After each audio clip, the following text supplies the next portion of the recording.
All right, Ms. Cernoff for item 29. Come on. Then we'll vote on these items. No, your card, we started public comment before I got your card. So go ahead. Okay, thank you very much. Wait, stop. You are disrupting the meeting. You are in fact, sergeants, it's your last warning. You're disrupting the meeting. You do it again, you will be removed. Your card was turned in after I began the public testimony. So I will get you next, but if you speak again, I'll have the sergeants remove you. Okay, remove him. Okay, Ruth, the floor is yours. I support this motion. I wanted to say that I think the other thing that you have to do in this to make it a viable item is to look into how you would deal with homelessness in event of an earthquake. I think there's a need for a safe place for people that are homeless to go, and there needs to be rescue vehicles and some plan, and time out, Ruth. Ruth, hold your time. Well, wait a minute. Ruth, hold, Ruth. Just yes, hold one. I'm Ruth. No. I'm going to let you. I'm saying hold your time. I'm going to give it to you. Wait a moment, sir. You've been removed. No, you've been removed. For the record, he is still disrupting the meeting, Mr. President. Yes. So if we could please remove him. Ruth, just sit tight. We're going to let you say get all your time. I just don't want you to be interrupted.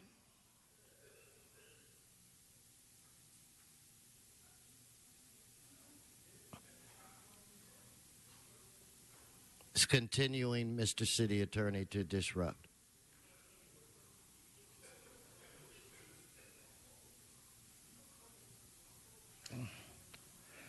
Ruth, Ms. Cernoff, go right ahead. I think among the other things that have to be planned for are things like thermal sleeping bag type equipment. I don't know what it's called. We need to look into getting some water trucks that would be available, because even in the midst of an earthquake, people have to have water. And we need to have some of these things solved. I was looking at the water trucks going through now in parts of Europe that handle migrants and people that are refugees, and certainly the people that are living now in vans and trucks and trailers and straight on the sidewalk. Some people literally sleep right on the sidewalk with nothing but a blanket. I've seen it myself. And I know that it's difficult, but it really needs to be handled, and there needs to be some public information about that so we know how, as public citizens, we can help the homeless people that will be in dire stress. And that's true with any El Nino that hits us right at this period. So I just want to urge you to look at extending what you call earthquake preparedness. And I wanted to go also Thank you. Thank you. Your turn. Ruth, we'll call you on the next one. Your time is up on this.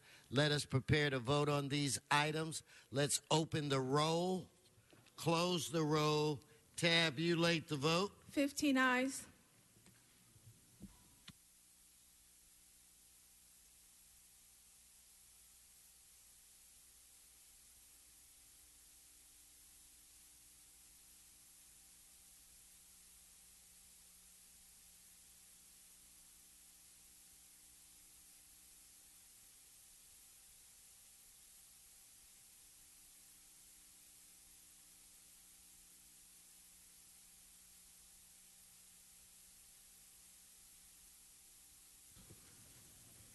Madam Clerk, let's move on to item 1.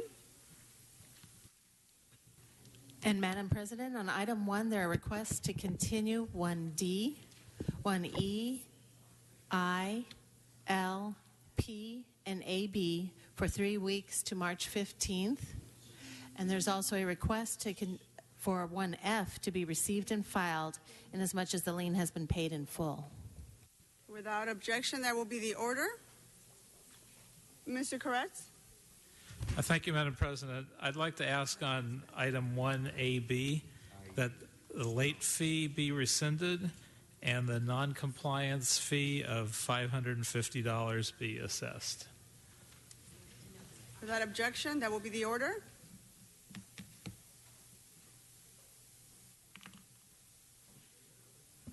Madam Clerk, can we move on to cards on item 1? First speaker is Juan Alcala, followed by Patricia McAllister for item 1.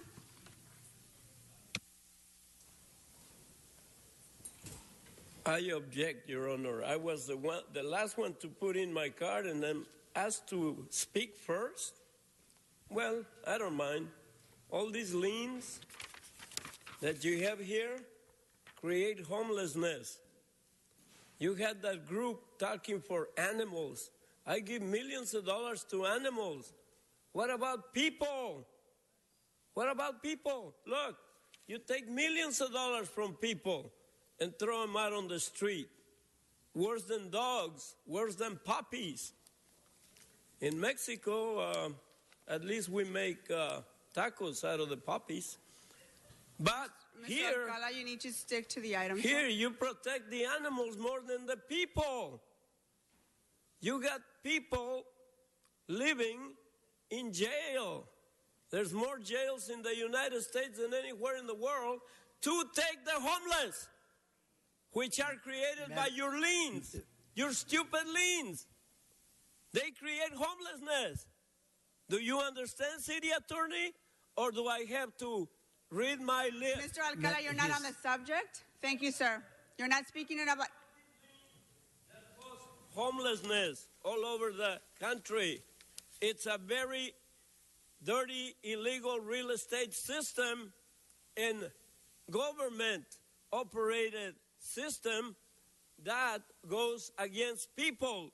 We, the people, say that you, the assholes, should be removed from office. You're not speaking on the subject. Thank you, Mr. Alcala. Please sit down. Thank you. Next speaker is Patricia McAllister on item 1.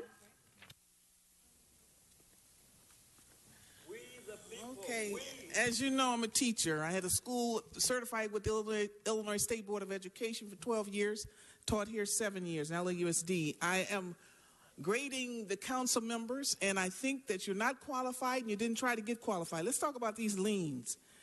Now, I want to know, I'm on this lien, Council District 15. The lien is for $314.89. Now, that's in Council District 15, Joe Buscanio.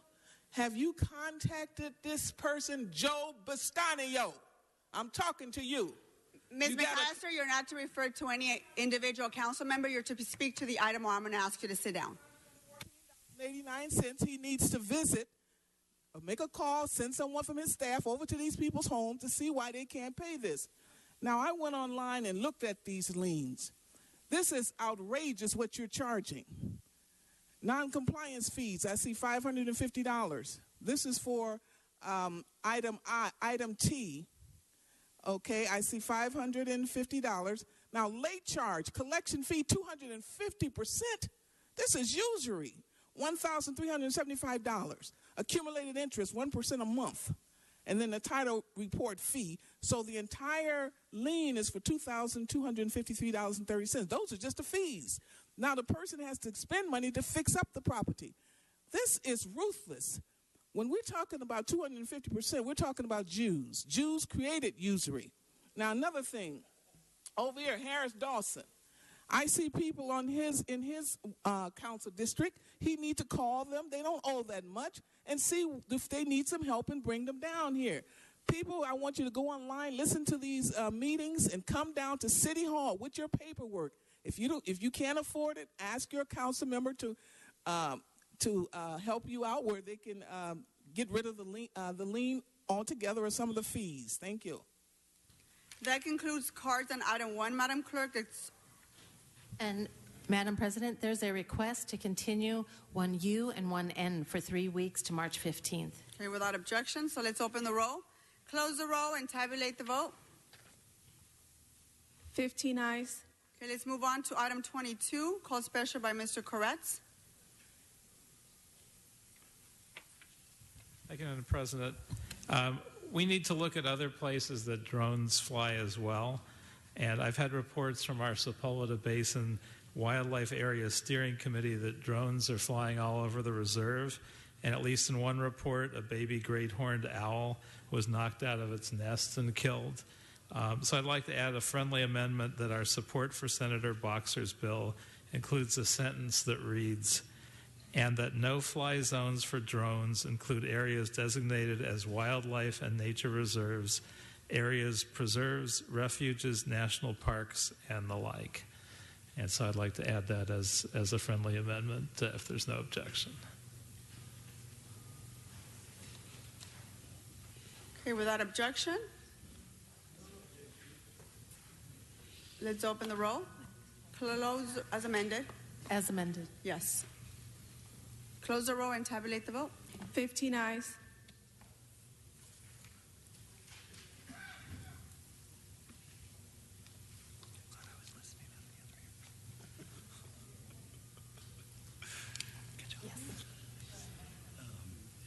Okay, let's move on to item 14, Madam Clerk. I understand there is an amendment that should have been circulated. Correct. An amending motion 14A has been circulated and is ready for consideration. Okay, let's open the roll, close the roll, and tabulate the vote.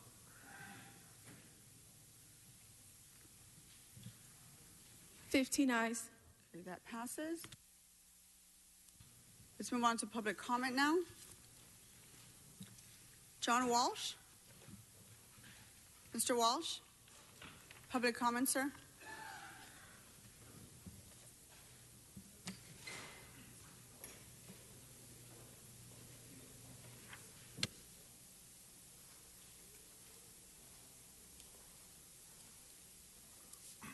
John Walsh at HollywoodHighlands.org. You can check out the documents at the LA Weekly. Crime, third worst rise in property crime in America in the top 25 cities, up 54%. But hold on to your hats. Violent crime in LA, Los Angeles City, up 144%. See, you don't have a police watching you and guarding you. And the only reaction to this is the sane reaction. So in other words, if you don't get murdered in the street, you'll be poisoned. Your children will be poisoned. As you may know, we have, some of us, not me personally, started a impeach Krikorian, recall Krikorian. There's plenty of money behind it. This is mostly white people. That should scare you, Paul Krikorian. These are white lawyers of this. HollywoodHighlands.org. Recall Krikorian. Next speaker, Juan Alcala, followed by Patricia McAllister.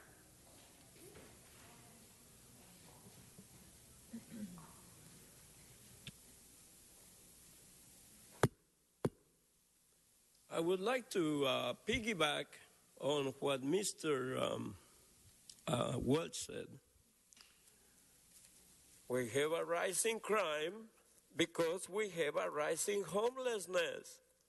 We have a rising homelessness because the assholes that run real estate are greedy. And they are greedy because we have a money system where we say, in God we trust. In God we trust my ass. It's all about money. Right, Krikorian?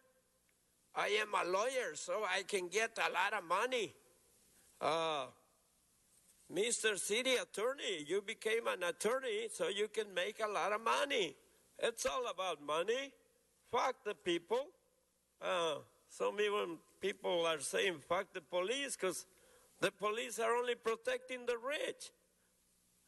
Fuck the whole society. Fuck the whole society. Thank you, Mr. Alcala. Next speaker is Patricia McAllister, followed by Michael Carrion. I was happy to see the children here today. I did teach children math. Now, here it says, this is a report on the missing persons in the United States. Children and blacks make up a disproportionate percentage of missing persons reported each year. In 2013, people under 18 made up nearly 3/4 of missing persons reported. But but only made up 23% of the population. Now, I'm concerned about these homosexuals, gay pedophiles who are kidnapping and raping and killing our children. We need a committee on that. Not a committee on transgenders and all that other crap, but a committee on saving our children. Black children, by the thousands, I think 200,000 come up missing. Nobody talks about that. Nothing but these gay, homosexual, pedophile freaks. We need a committee on saving our children, and especially black children. President Trump, we want you in office. You will get these illegal aliens out of this country. Next speaker, Mr. Alcala. Thank you. Next speaker is Michael Carrion, followed by Ruth Zarnoff.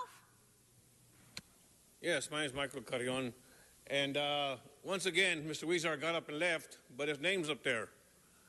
So we're all familiar with Mr. Huizar's sexual activities with the secretaries. So what I'm here about is maybe instead of having sex with the secretaries, he can teach one the difference between a cleanup and a construction zone. But he doesn't have the courage to stand here and face me. That's why he gets up and leaves every time public comment comes up. Yet he leaves, so did Mr. Fuentes, Mr. Engelberger, and they're voting on people, but they're not here. Yet I don't understand how you guys get shit done. We know how Mr. Huizar gets it done, but the question that I have is, we've already paid for Mr. Huizar's indiscretions.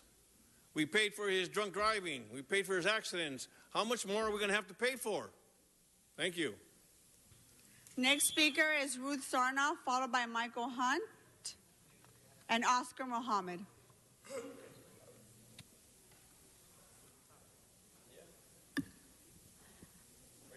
Ruth Zarnoff, I want to register my real concern about the attacks that take place here at this microphone in broad swipes against groups of people, whether it's Jews, homosexual people, or people that are migrants, and no, don't think so. I don't want to hear illegal aliens. People struggle and come to another country because of deep problems where they are. Among them, drought, intense violence in many places, and no future for their children. So I wish to speak to that, and also to the Porter Ranch issue, that we need data on water and soil as well as air. It's extremely important. I have a whole file on it, and I wish somebody talk to me about Porter Ranch. Your time is up. Next speaker is Michael Hunt, followed by Oscar Mohammed and Bill Watkins. Here's what the Red Chief Hunt has to say. We gave the city a chance to settle out. It's on Fox News. It was on The Time. When it comes past you guys, it'll be another bill for like $800,000-$900,000 with attorney fees. Don't say we didn't try to handle this the right way. City attorney doesn't have common sense. I've done this once. I've done this twice. I'm like Muhammad Ali. Float like a butterfly and sting like a bee. Can't nobody in the city fuck with me. Fuck the police and them two detectives up there at the Hollywood branch. Next speaker is Oscar Mohammed, followed by Bill Watkins.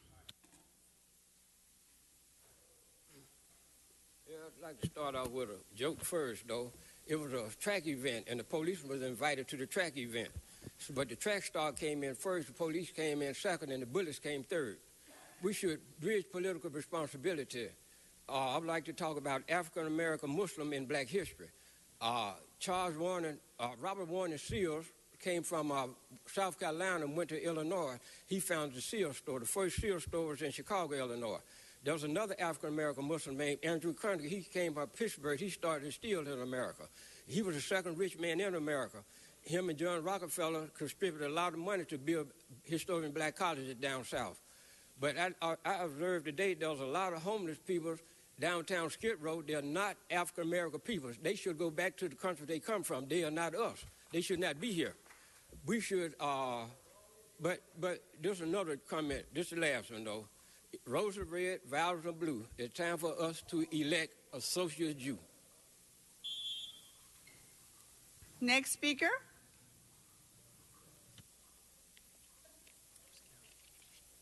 Good morning. Nice to be back. Mr. Krikorian, nice to see you guys. Mr. Englander, sorry for that day I came in and talked on every issue, and it got weird. I learned not to do that. I'm running for mayor next year. I'm in no way, thanks.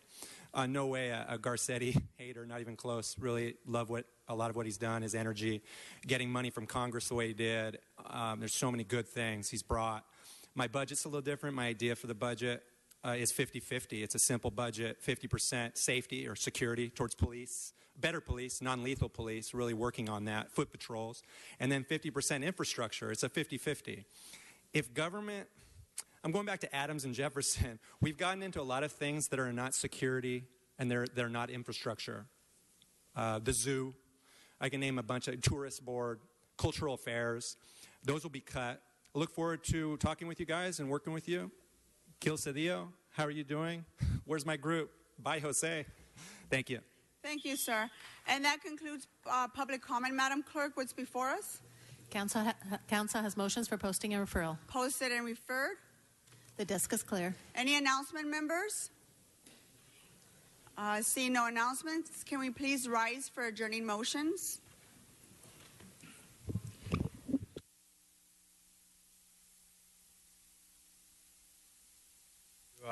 Madam President, today, colleagues, I ask that we adjourn in memory of a dear friend.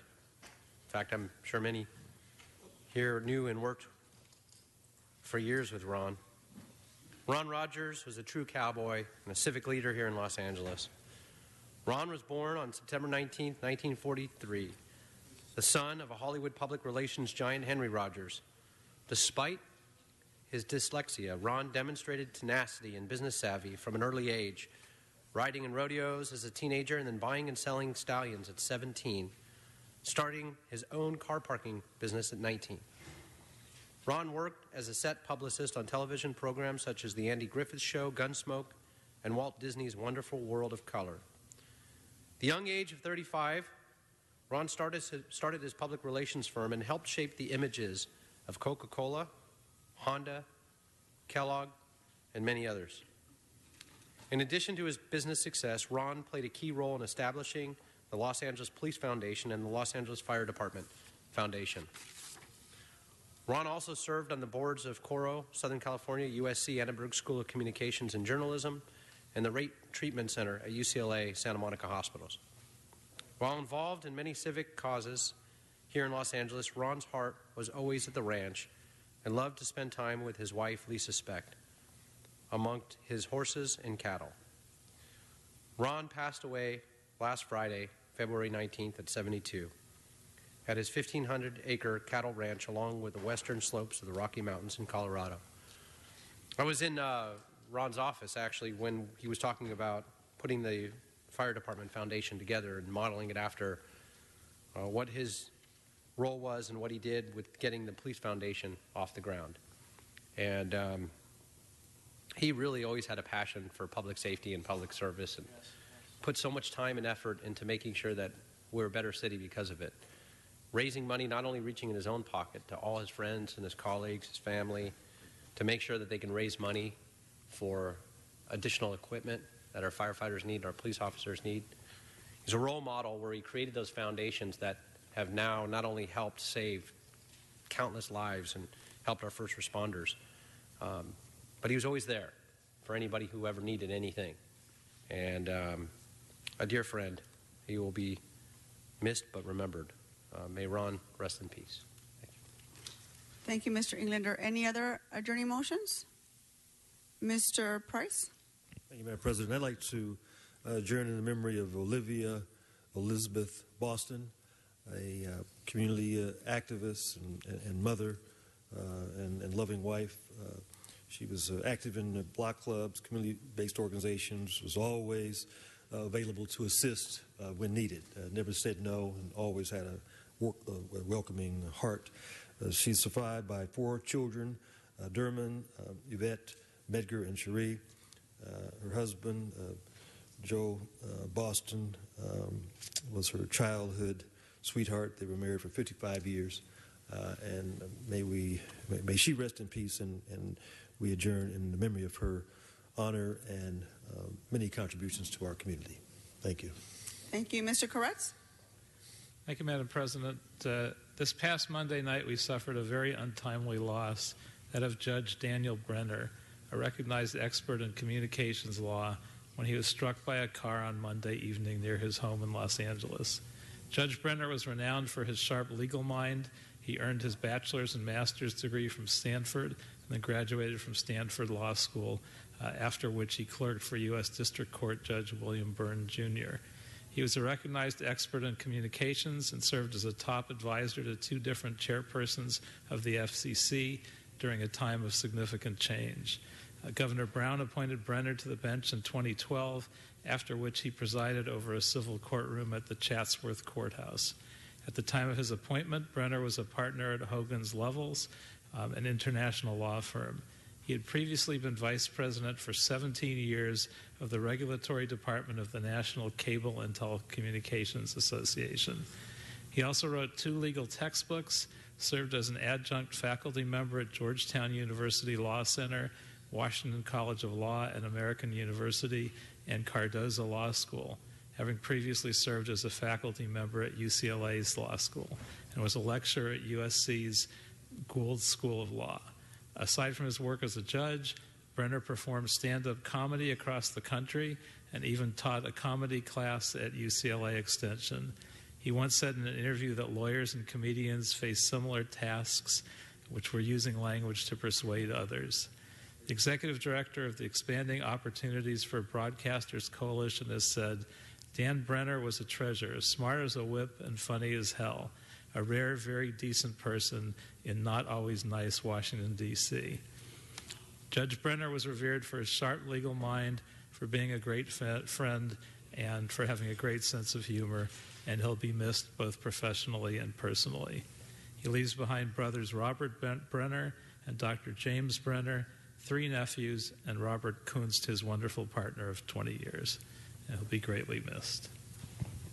Thank you, Mr. Koretz. Any other adjourning motions? Seeing none, our meeting is adjourned. Thank you.